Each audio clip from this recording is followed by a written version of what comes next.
Latest ആയിട്ട് ഒരു ആന്റിയും 2 മക്കളും കൂടെ സൂസൈഡ് ചെയ്തില്ലേ? ഇതേപോലെ എൻ്റെ അമ്മയും ആലോചിച്ചിട്ടുണ്ട്. എനിക്കൊരു ടിഷ്യൂ പേപ്പർ തരുമോ? ചെയ്യാൻ സോറി. ഈ ജീവിതത്തിൽ എത്ര സൗഹൃദങ്ങൾ ഉണ്ടെങ്കിലും അന്നും ഇന്നും ജീവിതകാലം മുഴുവനും കൂടെ നിർത്താൻ പറ്റിയ ഒരാളാരായിരിക്കും? നമ്മുടെ കുടുംബക്കാർ മാത്രമേ കാണത്തുള്ളൂ. ഉറപ്പാ? തീർച്ചയായിട്ടും. എന്നെ സംബന്ധിച്ച് എൻ്റെ അമ്മ മാത്രമേ കൂടെ കാണൂ എന്നുള്ളത് ഞാൻ പല കാര്യങ്ങളും മനസ്സിലാക്കിയതാണ്. ഒരുപാട് വേണ്ടാത്ത വാക്കുകൾ അമ്മയും മോളെയും പറ്റി പറഞ്ഞിട്ടുണ്ടോ? പറഞ്ഞു പരത്തിയിട്ടുണ്ടോ ആളുകൾ? എന്നെ പറ്റി ഭയങ്കര മോശമായിട്ട് പറഞ്ഞിട്ടുണ്ട്, കൂടെ നിന്ന സുഹൃത്തുക്കൾ തന്നെ. അപ്പൊ അപ്പോഴൊന്നും പ്രതികരിക്കണം എന്നുള്ളൊരു ചിന്തയില്ലായിരുന്നോ? ഞാനിപ്പോ അവരുടെ അടുത്ത് പോയി വഴക്കുണ്ടാക്കി, നീ എന്തിനാണ് ഇപ്പൊ എൻ്റെ അടുത്ത് ഇങ്ങനെ ചോദിച്ചത്, അല്ലെങ്കിൽ നിനക്ക് അതിൽ എന്ത് പ്രൂഫ്, എന്തെങ്കിലും ഒരു തെളിവ് കാണിക്കുന്നേ, നീ എന്തിനും എന്നെ പറ്റി ഇങ്ങനെ പറഞ്ഞ ഞാൻ അങ്ങനെ പറഞ്ഞു എന്ന് പറഞ്ഞിട്ട് ഇനി ആ വിശ്വസിച്ച ആൾക്കാർ അവർ അങ്ങനെ വിശ്വസിക്കാണ്ടിരിക്കുവോ? ഈ പുള്ളിക്കാരി മാറ്റി പറയോ നാളെ ഒരടുത്ത്? പറയത്തില്ല. നമ്മൾ കേൾക്കുക, കളയുക, തീർന്നു. പക്ഷെ എനിക്കറിയത്തില്ല, ഓരോ ദിവസം കാണുമ്പോൾ ഇന്ന് ചിരിച്ച വ്യക്തി നാളെ എൻ്റെ ശത്രുവായിട്ട് എൻ്റെ ഫ്രണ്ടിൽ വരുന്നത്. എങ്ങനെയാന്ന് എനിക്കറിയത്തില്ല. ഈ നമ്മുടെയൊക്കെ ജീവിതത്തിൽ നമുക്ക് നമ്മളെ ഉള്ളോ അമൃതേ? തീർച്ചയായിട്ടും. ഞാൻ ഇപ്പൊ കുറച്ച് നാളായിട്ട് എൻ്റെ കുറച്ച് പേഴ്സണൽ കാര്യങ്ങളായിട്ട് ഞാൻ ഭയങ്കര വിഷമത്തിലാണ്. പക്ഷെ എൻ്റെ വിഷമം എനിക്ക് എൻ്റെ അമ്മയടുത്ത് പറയാൻ പറ്റില്ല. കാരണം ഞാൻ കരയുമ്പോൾ എൻ്റെ അമ്മ അതിൽ കൂടുതൽ കരയും. എൻ്റെ അമ്മ ഒരുപാട് കരഞ്ഞ് ഒരുപാട് വിഷമിച്ചിട്ടുള്ള ഒരാളാണ്. ഒരുപാട് സിംഗിൾ വുമൻ, അല്ലെങ്കിൽ എന്താ പറയുക, സിംഗിൾ പേരൻ്റ് ആയിട്ട് ഒരുപാട് ബുദ്ധിമുട്ടിയിട്ട് വന്നിട്ടുള്ള ഒരാളാണ്. നമ്മുടെ ഈ ചുറ്റുപാട്, അല്ലെങ്കിൽ നമ്മുടെ സമൂഹത്തിൽ ഒരു പെണ്ണ് 2 മക്കളെയും കൊണ്ട് സമൂഹത്തിൽ നന്നായിട്ട് ജീവിക്കുകയാണെങ്കിൽ അവൾ ഏറ്റവും മോശക്കാരിയായിട്ട് മറ്റുള്ളവർ പറയത്തുള്ളൂ. അത് ബന്ധുക്കളാണെങ്കിലും കൂട്ടുകാരാണെങ്കിലും എല്ലാവരും അവരെ ഭയങ്കര നെഗറ്റീവായിട്ട് ചിത്രീകരിച്ച് കാണിക്കത്തുള്ളൂ. പക്ഷെ ആ അമ്മ എന്തോരം സഫർ ചെയ്തിട്ടായിരിക്കും ആ 2 മക്കളെ വളർത്തുന്നുള്ളത്. ആരും നല്ലത് അതിനെക്കുറിച്ച് പറയത്തില്ല. എൻ്റെ അമ്മ ഭയങ്കര കഷ്ടപ്പെട്ടിട്ടാണ് ഞങ്ങളെ വളർത്തിയത്. എൻ്റെ അമ്മ ഒരു സാധാരണ തയ്യൽക്കാരിയായിരുന്നു. ആ ഒരു വരുമാനത്തിലാണ് എന്നെ എൻ്റെ അനിയനെയും പഠിപ്പിച്ച് ഇപ്പം ഞാനൊരു 5 വർഷമായിട്ടുള്ള എൻ്റെ ഫാമിലി നോക്കാൻ തുടങ്ങിയിട്ടുള്ളത്. ബാക്കി അത്രയും നാൾ എൻ്റെ അമ്മയാണ് ഞങ്ങളെ നോക്കിയത്. അതുകൊണ്ട് എനിക്കറിയാൻ പറ്റും ഒരു പെണ്ണിന് ഒറ്റയ്ക്ക് ജീവിക്കാൻ പറ്റും.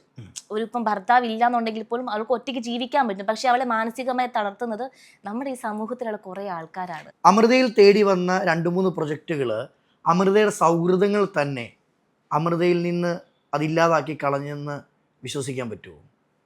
വിശ്വസിക്കുന്നുണ്ട്. എൻ്റെ അടുത്ത് പറഞ്ഞിട്ടുണ്ട്, ഇന്ന ആളാണ് അമൃത ഇതിൽ നിന്ന് കാസ്റ്റിംഗ് മാറ്റിയത്, അല്ലെങ്കിൽ ഈ ഓഫർ വേണ്ട.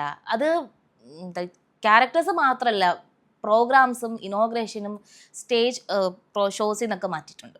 ഈ തയ്യൽ ജോലി എടുത്ത് അമ്മ 2 മക്കളെ വളർത്തുന്നു, അമൃതയും അമൃതയുടെ അനിയനെയല്ലേ.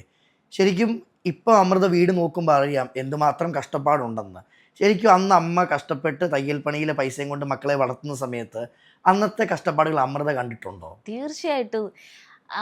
ഞങ്ങൾ ഇന്ന് റെൻ്റ് ഹൗസാണ്, അന്നും റെൻ്റ് ഹൗസാണ്.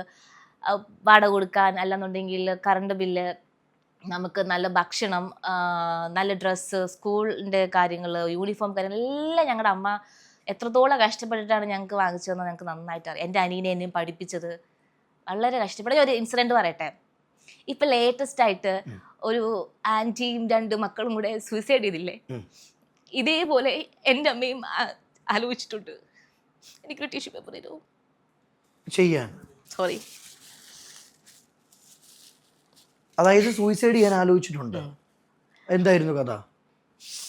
ഇപ്പോഴത്തെ ആൻറ്റി 2 മക്കളെ കൊണ്ട് മരിക്കണം, അല്ലെങ്കിൽ ട്രെയിനിന് മുന്നിൽ മരിച്ചു. ലാസ്റ്റ് ഒരു വോയിസ് മെസ്സേജ് ഇട്ടിട്ട് അവരുടെ ഹസ്ബൻഡും എന്തൊക്കെയോ ഫാമിലി ഇഷ്യൂസ് എന്താണെന്ന് എനിക്ക് അറിയത്തില്ല. അപ്പം ഞാൻ ന്യൂസിൽ കണ്ടപ്പോൾ ഞാൻ ആദ്യം ആലോചിച്ചത് ഞങ്ങളുടെ കാര്യമാണ്.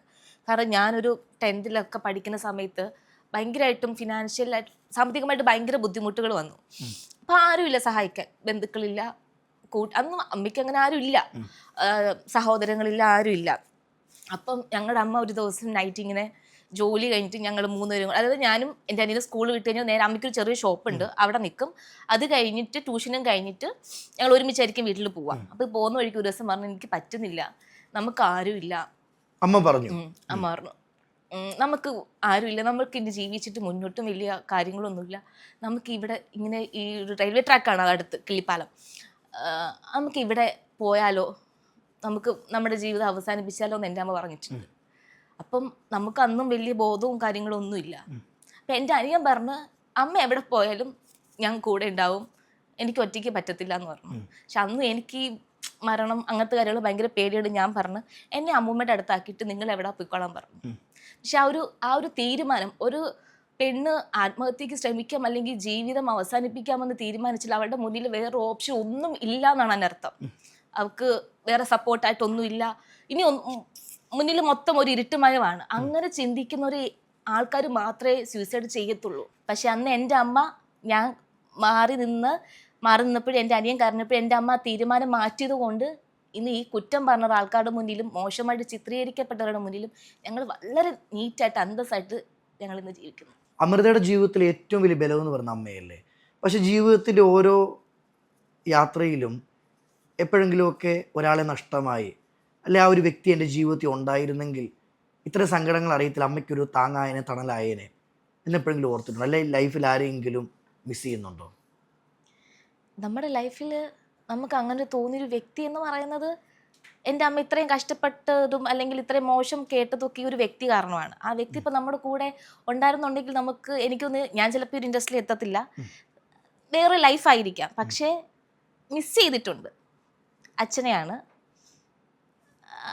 നമ്മളിപ്പം എപ്പോഴും ഞാൻ പൊതുവേ പറഞ്ഞു കേട്ടിട്ടുള്ള കാര്യം, എപ്പോഴും ഒരു പെൺകുട്ടിയുടെ ഒരു ഹീറോ എന്ന് പറയുന്നത് അവളുടെ അച്ഛനായിരിക്കും എന്നുള്ളത്. പക്ഷെ എൻ്റെ ലൈഫിൽ അത് എൻ്റെ ഹീറോയിൻ, ഞങ്ങളുടെ രാജകുമാരി പ്രിൻസസ് എന്ന് പറയുന്നത് എൻ്റെ അമ്മയാണ്. കാരണം എൻ്റെ അമ്മ നമ്മളെ വളർത്തിയ വഴി നമ്മൾക്ക് നന്നായിട്ട് അറിയാം. അച്ഛൻ്റെ കുറവുകളൊന്നും അമ്മ ഒന്നും വരുത്തിയിട്ടില്ല. അപ്പോൾ സ്കൂളിൽ പോകുന്ന സമയത്ത് കൂട്ടുകാർക്കിടയിലാണെങ്കിലും നിന്റെ അച്ഛൻ വന്നില്ലേ എന്നൊക്കെ കുത്തുവാക്കുകൾ സ്കൂളിലും കോളേജിലും ഒക്കെ ഞാൻ കുറേ നല്ല കേട്ടിട്ടുണ്ട്. ഇപ്പം നമ്മുടെ ഒരു ഫെയർവെൽ അല്ലെങ്കിൽ ഒന്നും വേണ്ട, നമ്മൾ നൈറ്റ് ഒന്ന് ലേറ്റ് ആയിട്ട് എത്തുമ്പോൾ തന്നെ നമ്മളെ സാധാരണ വിളിക്കാൻ നമ്മുടെ അച്ഛനായിരിക്കില്ല വരുന്നത്, അല്ലെങ്കിൽ ഒരു മൂത്ത ജ്യേഷ്ഠൻ. ഈ രണ്ട് ആൾക്കാരും എനിക്കില്ല. എവിടെ, ഏത് പാതിരാത്രിയിലും ഏത് ലൊക്കേഷനിൽ എവിടെയാണ് എനിക്ക് എൻ്റെ അമ്മയാണ് തണലായിട്ട് എന്നും കൂടെ വന്നിട്ടുള്ളത്. അപ്പൊ അമ്മയുടെ കഷ്ടപ്പാടുകൾ ചിന്തിച്ചാൽ നമുക്കറിയാം എത്രമാത്രം. തീർച്ചയായിട്ടും ഞാൻ എപ്പോഴും അമ്മയായിട്ട് വഴക്കും കാര്യങ്ങളൊക്കെ ഉണ്ടാവും. പക്ഷേ എങ്കിലും ഈ പറഞ്ഞതുപോലെ ഞാൻ കുറച്ച് വീട്ടിൽ ഭയങ്കര ദേഷ്യപ്പെടും ബാക്കി കാര്യങ്ങളൊക്കെ. പക്ഷെ അവർക്കൊരു കുറവില്ലാണ്ട് ഞാൻ നോക്കണം, ആ ഒരു മൈൻഡിലായതുകൊണ്ട് ഞാൻ എപ്പോഴും ദേഷ്യപ്പെടും. ഇപ്പം എക്സ്ട്രാ ഒരു 100 രൂപ അല്ലെങ്കിൽ 500 രൂപ ചിലവാക്കി ഞാൻ അവർക്കൊന്ന് ബഹളം ഉണ്ടാക്കും. 500 രൂപ എത്ര കഷ്ടപ്പെട്ടിട്ടാണ് ഞാൻ ഉണ്ടാക്കിയെന്നൊക്കെ പറയും. പക്ഷേ എനിക്കറിയാം പൈസയുടെ വില എനിക്കറിയാം. 1 രൂപ പോലാണെങ്കിലും 1 രൂപ നമുക്ക് പൈസ ഇല്ലെങ്കിൽ ഈ ലോകത്ത് വെറും ഒരു പട്ടിയുടെ വില ഉണ്ടാവത്തുള്ളൂ. ബന്ധുക്കാരുടെ മുന്നിലാണെങ്കിലും കൂട്ടുകാരുടെ മുന്നിലാണെങ്കിലും.